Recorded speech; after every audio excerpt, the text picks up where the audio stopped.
Good evening, ladies and gentlemen. My name is Noct, and this is Disco Elysium. So, hopefully this time it actually saved. Let's see, I really hope. And I need to think about what did I want to do this time. Did it? Torigan the Mega Mix? Yeah, okay, it did. Nice. Didn't I have a tape player? Can I help you? Another thing. Great. I love those. Yes? No, I won't snitch on her. What do I need to?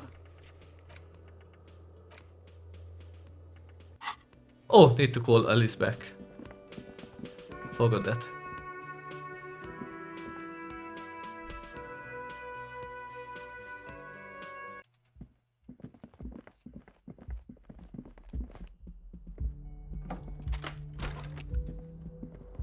The I use compact this. tape player is still and silent.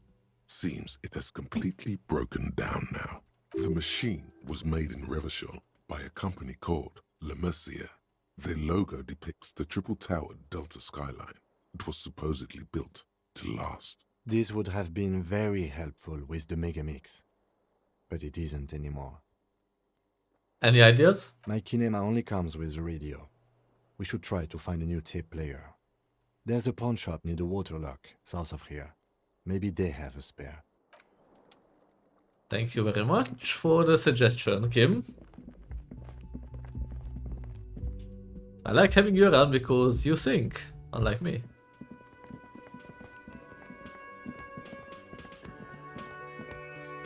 Okay, let's see. Pawn shop. Oh, it's snowing.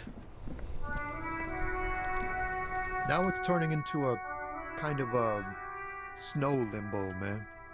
What's on your mind? You seem like a man who knows about drugs. Ah, man. Me and narcotics go way back. Had some good times surfing the psychic waves of my own consciousness, you know? But those days are behind me. There are other addictions in my life now. Why the inquiry, my man? I need to get high and I'm looking for a dealer. Hey, man, that's serious criminal talk. Are you trying to pull some sort of an entrapment thing on me? Entrapment is a practice whereby an officer of the law induces a person to commit a criminal offense that the person would have otherwise been unlikely to commit, usually through some trickery, persuasion, or fraud. What? Oh, of course not. Then what's your deal here? Let me be straight with you. I'm trying to figure out who's smuggling drugs out of Terminal B. We have a credible lead, sir. Someone on this roundabout is waiting for a bulk shipment from the harbor to load it on their lorry and drive it to Jamrock. Not me, man. No way. I don't need any trouble. Shit's bad enough anyway. This jam's got folks up in arms, and I'm afraid it's headed toward a conflagration. Then why are you still hanging around? Gotta guard the stuff. Bosses don't look kindly on missing cargo, and it gives me time to work on my rhymes. A rhymesmith? This is quite credible. It goes with its cadence and way of speaking. Who do you think could be conducting the drug trade then? Look, man, I try to stay away from the We wouldn't Oh, fuck. say he's lying, sire. I try to stay away from the criminal underbelly of Revachol. I'm gonna guess here. You really need to find another man to probe with those questions. He's a poet, hit him with your best verse.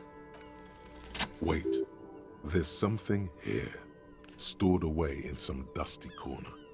It starts like, Mirror's temperature is always zero. It is ice in the veins, it's camera in an X-ray. Whoa.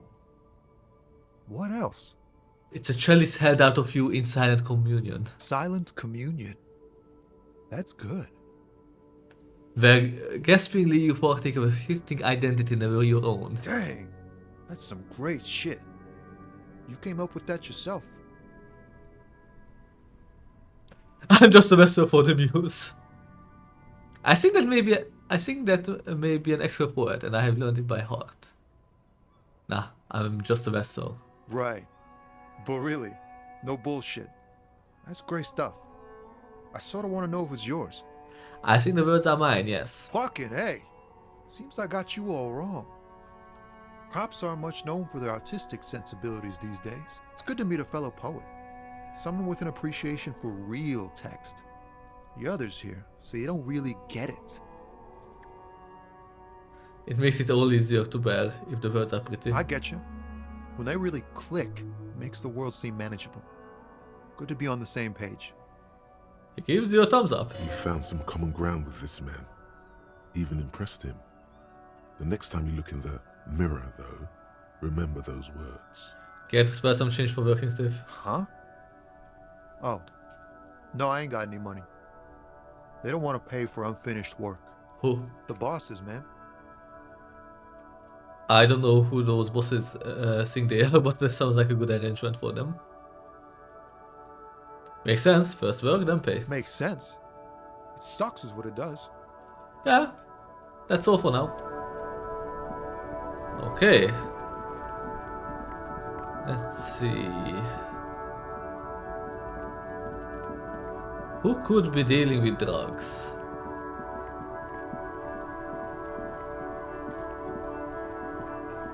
Oh, I need to call Alice. I think that was her name. Inside, you see a set of steering levers, a radio microphone, a pull-out toolbox, and the soft glow of the fuel preheater gauge. Wanna unlock a new slot? So then I can start learning. Detective Costo. Detective Raphael Ambrosius Costo. When you say it, it feels like you're taking a bite of lemon meringue while sitting on the terrace of a seaside cafe on a cool summer day in Sur La Crève. It's everything you are not. You haven't created many things during your stay in Martinez, but you have created this. A fancy, sophisticated name that makes you sound intelligent, and that no one seems to acknowledge. Don't you feel like you deserve a reward for coming up with something so special? And what would that reward be? The reward is being me. Detective Costo. Kim, how do I turn on the headlights? All right. Ready? I turn, you press start. It's Okay. next to the preheater. The dashboard Yes. lights up with orange glow. The rounds per minute gauge jumps, and the engine of the Caprice Canadian comes to life with a whiny growl. The lights unfold with a little click, casting electrical light onto the ground before the vehicle. There you go. I'll turn them off from the remote once you're done. We just need to stand in front of the machine now. Okay. Thank you very much, Kim. I love working with him.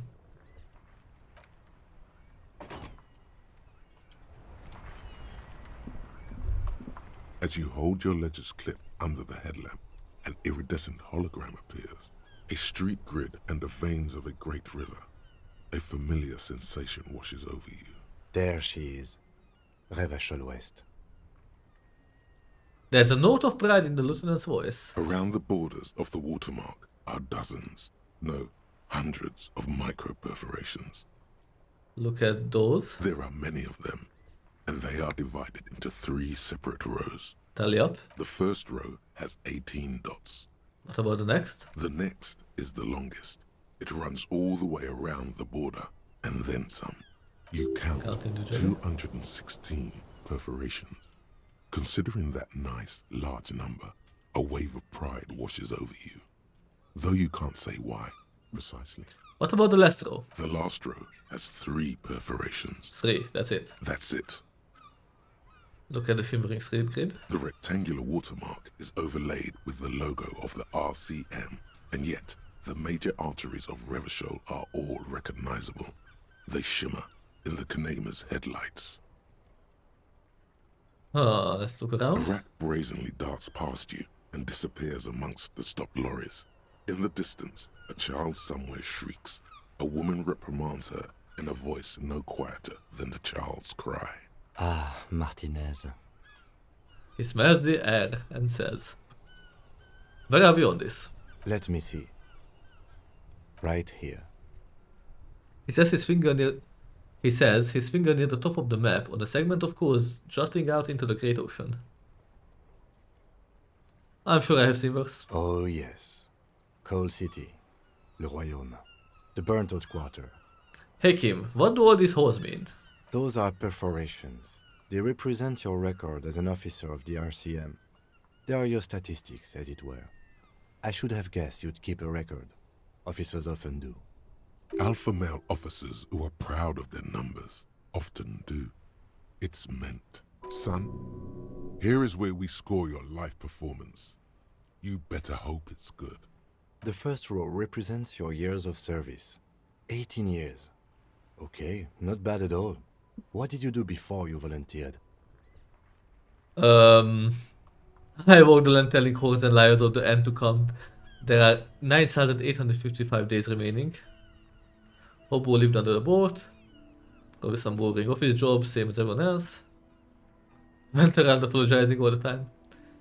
I've done this for 18 years. That's what it says.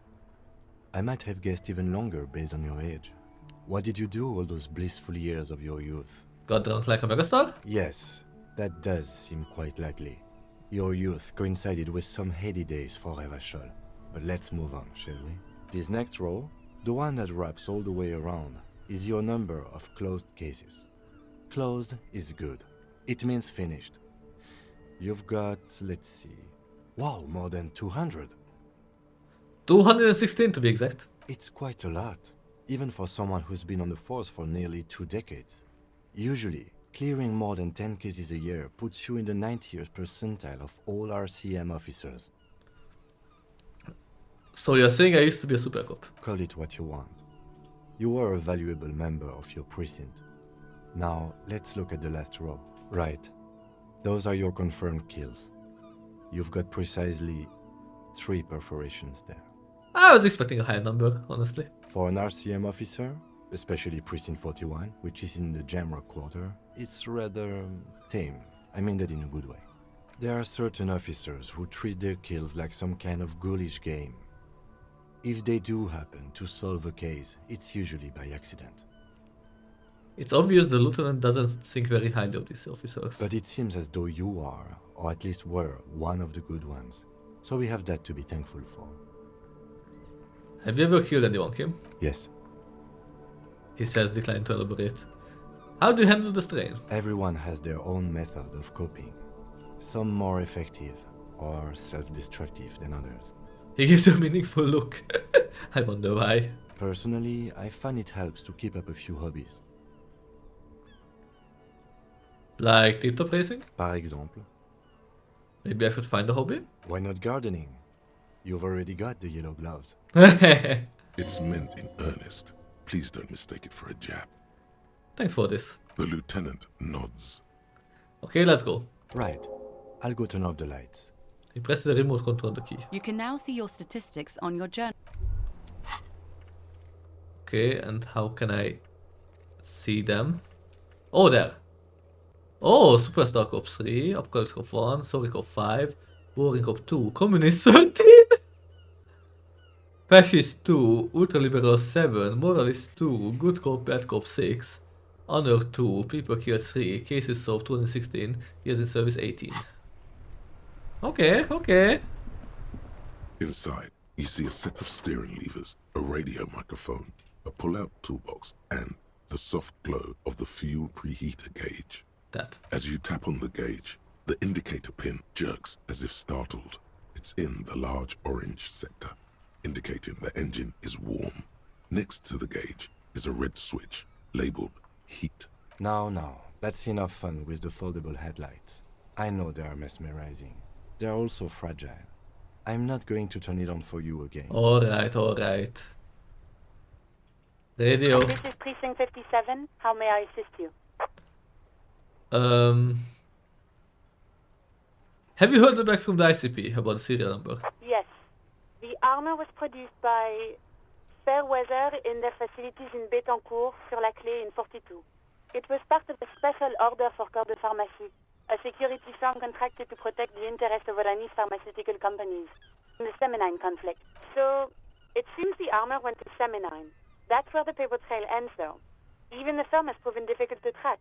Corps de Pharmacie has been renamed several times over in the years since the armor was issued. Okay.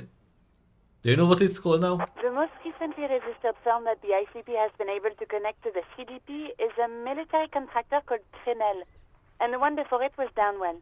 I think they might be the same contractor. A suit of armor like this would have been manufactured with a particular person's physique in mind. You should ask for whom this suit was fitted. First, has the firm continued to work for pharmaceutical companies through all these name changes? Hard to say. Their client list is rather diverse and incomplete. The only constant seems to be that the mercenaries are always deployed in third and fourth world countries. A suit of armor like this would have been customized to fit the wearer. There must be a record of the person to whom it was issued. Yes, but the ICP tends to be reluctant to share private sector records. I could try to talk them into it, though.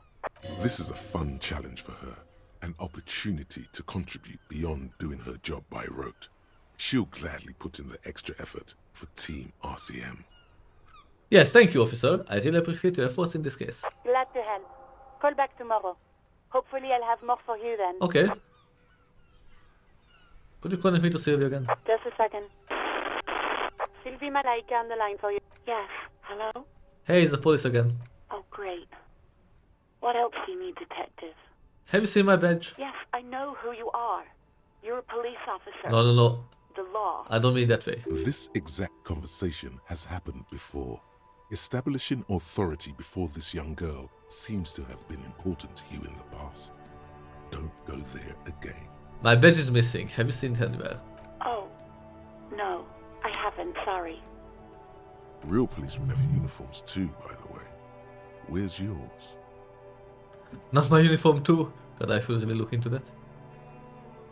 Kim doesn't have a uniform and he seems real to me. He's in plain clothes, voluntarily. It's different from not knowing where your uniform is. There are officers who wear the signature Perseus black uniforms to the highest ranks in the RCM and end up buried in them as well. Others do it more casually. Looks like you're one of them. Have you seen my gun? Please, no. Not this again. Everyone saw your cool gun, detective. She sounds beyond exaggerated. I don't even know what that word is. I showed you my gun. Why did it happen? You were trying to impress some people with it. Everyone was eating and... She stops hesitantly, not sure if she should continue. And what? What did I do?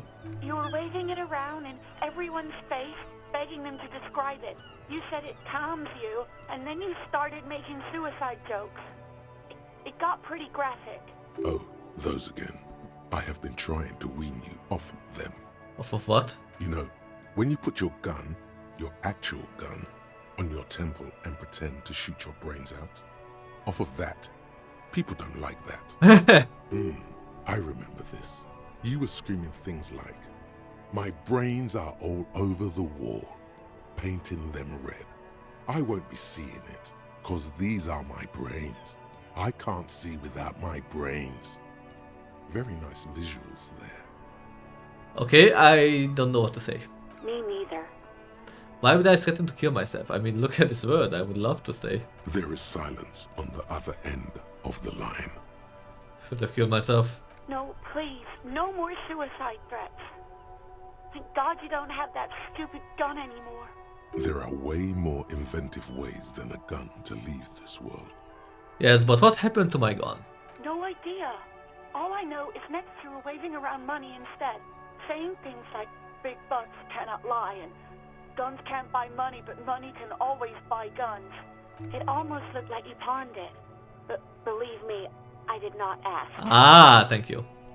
Hey, I found my patrol cloak earlier, but have you seen my policeman uniform? Uniform? I never saw you in any uniform. You had your things on. The disco things. Okay, thank you. You hear the call breaking up on the other end of the radio. Anything else I can help you with, officer? I'm done with the radio for now. 7th, over and out. The voice disappears into the In the void. cabin, you see. Close. Okay, I got some important information. I will need to go to the phone shop and get back my gun. Ooh, what first? There are clothes inside. Cheap second-hand clothes, smelling of strangers' body odors. Don't be shy. These are premium class clothes. Good quality fabrics, best retro design. Save the economy with your style, officer. Save the economy? That sounds off. What are you talking about? Haven't you heard, officer? We've got to be economically conscious. Recycle your cash, keep it in circulation. Don't buy new things. Buy eco. This doesn't make any sense. Why exactly does the economy need saving? Look around, officer. You see all these premium goods just sitting there, not getting bought? We've got to keep the flow of goods moving. Is this really the economy we want to leave to our children? But I don't have children, I think. Too bad, officer. Kids make it all worthwhile. Without kids, who's going to be around to enjoy the economy?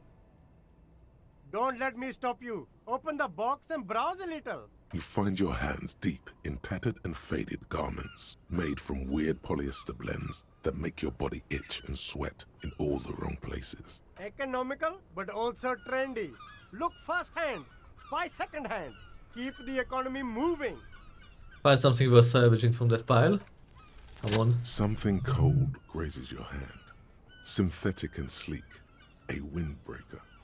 Surf, it says, but also wind, summer, 100% waterproof, and sport. All in different typefaces. Good choice, officer. Mega sporty. And it's only $4.50 for you, sir. Leave for now. So, but I'm not interested enough yet. You see two lowly, defeated speakers, thralls, slaves basically, perched atop them like conquerors surveying the land. A pair of found, durable wear sneakers, ultra serious. I can see you've a taste for luxury, officer. Can't keep your eyes off those sneakers? Let's check the speakers first. These once respectable speakers have been conquered, reduced to a mere prop by the indomitable found ultras atop them. No, don't look at the speakers, officer. Look at the sneakers. The sneakers are the stars here. What about the speakers though? Doesn't anyone want those speakers? These, officer? These speakers are Samaran garbage. I'm ashamed to even use them for props. Don't waste your time on them. Samaran trash. That sounds like they're from the Samaran People's Republic, produced under the dictatorship of the proletariat. Can't I just buy the sad conquered Samaran speakers? No way, officer. These aren't for sale. They're bad speakers. Low-fi socialist junk. That's why I want them. I think I might be a lo-fi socialist junk myself. No, officer. You're a high-class policeman who accepts nothing less than the best. Lucky for you, I've got the best on sale. You don't know what I am. I don't even know it myself. I want the speakers. Well, if you want them... He pauses for a moment, calculating. But see, they are the pedestal for my sneakers. If I let go of the speakers, where will the sneakers go? I can't leave premium lifestyle sneakers on the ground. If, on the other hand, you wanted to buy the sneakers too, I could maybe throw in the speakers for a little extra. 50 cents? Damn, so you have to buy the sneakers first. Let's see the sneakers. A pair of found ultras. The design is impossibly sleek and simple. A futuristic silhouette with a sleek monochrome colorway, a jet black upper, and a silver-lined midsole. Those sneakers, mister. Those sneakers are the latest found sneakers. Super air, super fine, super cool. Only 50 real. Only? That's madness. Yeah, that's way too expensive.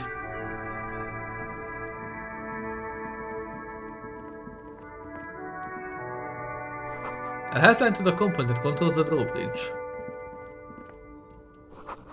Hotel rise up from the sewer. Sour, acidic, and strangely comforting. Okay.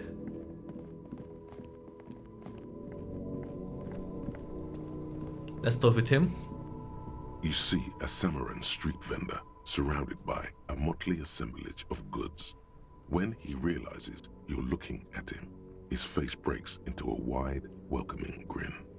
The name Sileng is embroidered over his breast pocket. Happy shopping, officer.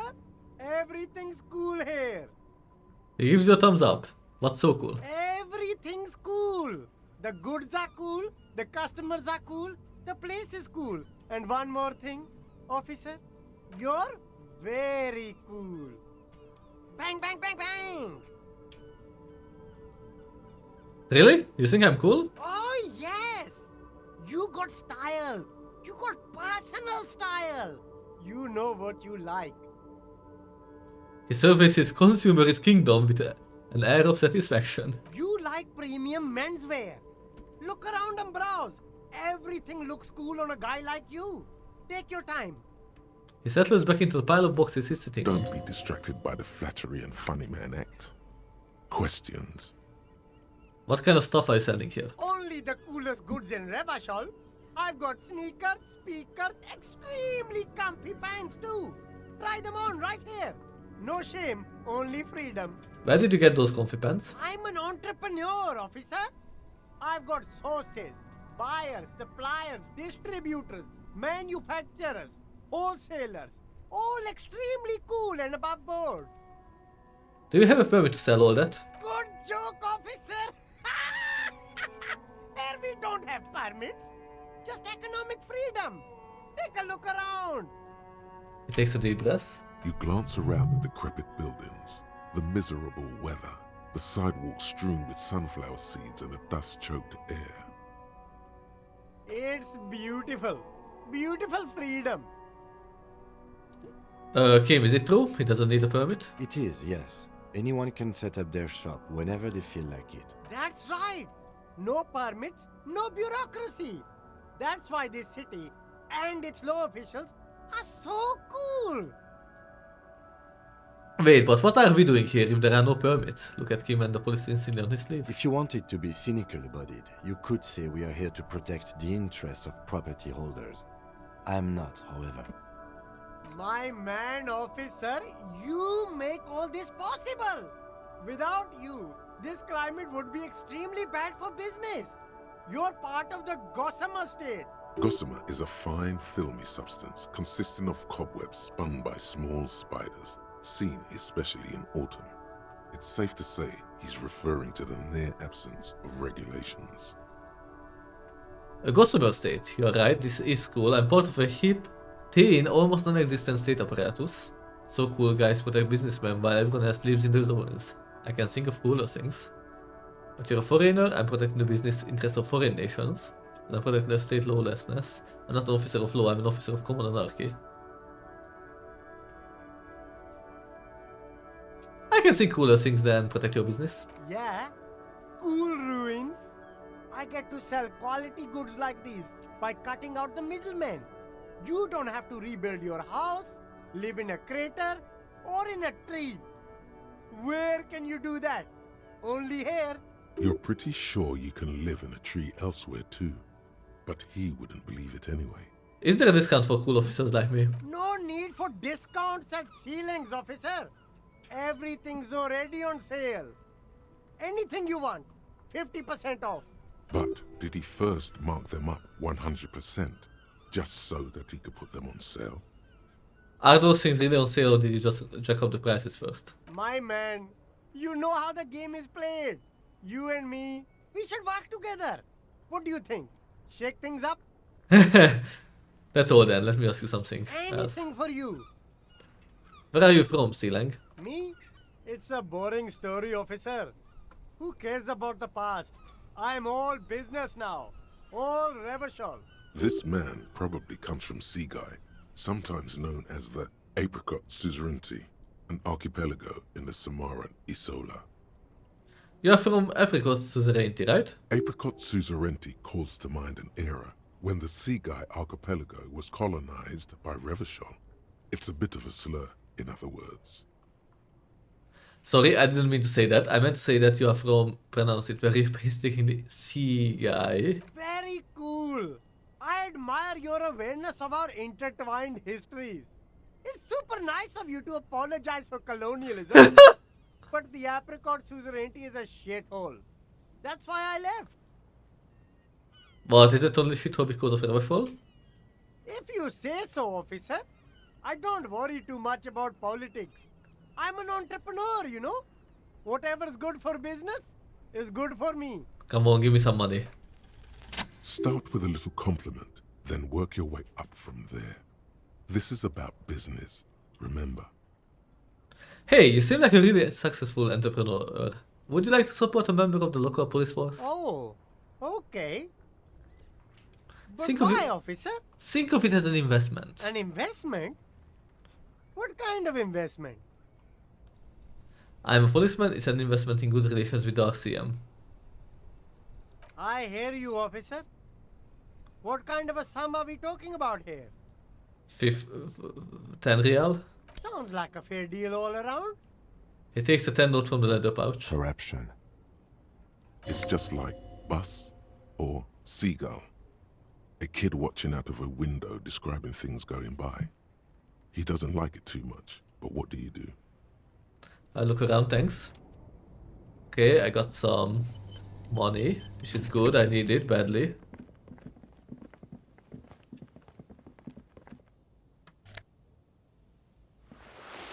Fingerless gloves.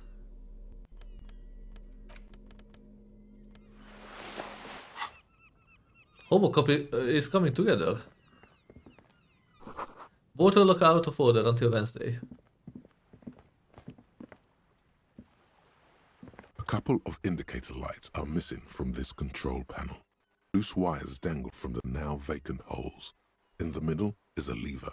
Beneath it, a small metal plaque. This panel usually closes the water lock, turning it into a bridge that lets you cross the canal. But there's a crashed salmon and butter sign in the way. Pulling the lever probably won't do anything. Pull. You pull the lever all the way up until the metal clicks against the contact pins. You hear a soft clunk. Nothing happens. Harder. Nothing happens. A cold gust of wind blowing in from the sea interrupts the silence of the situation. Humps himself by staring at my activities. A spring brings the lever back to its original position. You still need to close the water lock to get across the canal. Some other way. Wasn't there a sign over there saying functionality will be restored on Wednesday morning? Let's pull again. You pull the lever all the way up until nothing happened. A spring brings... Wasn't there... Anyway, that was all for this episode. Thanks for watching, and next time we'll talk with this guy. Bye.